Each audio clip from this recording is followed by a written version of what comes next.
સાબરકાંઠા જિલ્લામાં રવિ સિઝન દરમિયાન સિંચાઈ માટે આપવામાં આવેલું પાણી પૂર્ણ થયું છે તો જિલ્લામાં 5 જળાશયોમાંથી ખેડૂતોને સિંચાઈ માટે પાણી પૂરું પાડવામાં આવ્યું હતું. દિવાળી બાદ શરૂ કરવામાં આવેલી સિંચાઈની કામગીરી પૂર્ણ થતાં કેનાલો ખાલી જોવા મળી રહી છે તો સિંચાઈ વિભાગના ઇન્ચાર્જ કાર્યપાલક ઇજનેર ઉજાસભાઈ પટેલના જણાવ્યા મુજબ 76.11% ભરેલા હાથમતી જળાશયમાંથી 5 વખત પાણી છોડવામાં આવ્યું હતું. તો આનાથી હિંમતનગર, પ્રાંતિજ, ગાંધીનગર અને દહેગામના 76 ગામોના 35 હેક્ટર વિસ્તારને લાભ મળ્યો હતો. તો 91.47% ભરેલા ધોરોઈ જળાશયમાંથી 6 વખત પાણી આપવામાં આવ્યું હતું જેનાથી હિંમતનગર, ઈડર અને વડાલીના 93 ગામોના 4000 હેક્ટર વિસ્તારોને ફાયદો થયો હતો. તો 58.11% ભરેલા ગોગાઈ જળાશયમાંથી હિંમતનગરના 31 ગામોના 4000 હેક્ટરમાં સિંચાઈ થઈ. 76.16% ભરેલા ખેડવા જળાશયમાંથી ગેડબ્રહ્મા તાલુકાના 11 ગામોના 1000 હેક્ટરને લાભ મળ્યો.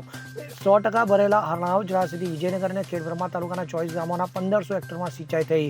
કુલ 927.49 MCM પાણીમાંથી 143.70 MCM પાણીનો વપરાશ થયો છે. તો હાથમતી જળાશયમાં 35.65 MCM, ધરોઈમાં 387.07 MCM, ગુહાઈમાં 25.12 MCM, ખેડવામાં 2.04 MCM અને હરણાવમાં 8.72 MCM પાણીનો જથ્થો બાકી છે. તો આ જથ્થો ઉનાળામાં પીવાના પાણી માટે પર્યાપ્ત છે.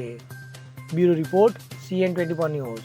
હવે જુઓ દેશ દુનિયાની તમામ ખબરો તમારી આંગળીના ટેરવે. ઉઠાવો મોબાઈલ અને Google Play Store પરથી ડાઉનલોડ કરો અમારી CN24 ન્યૂઝ મોબાઈલ એપ.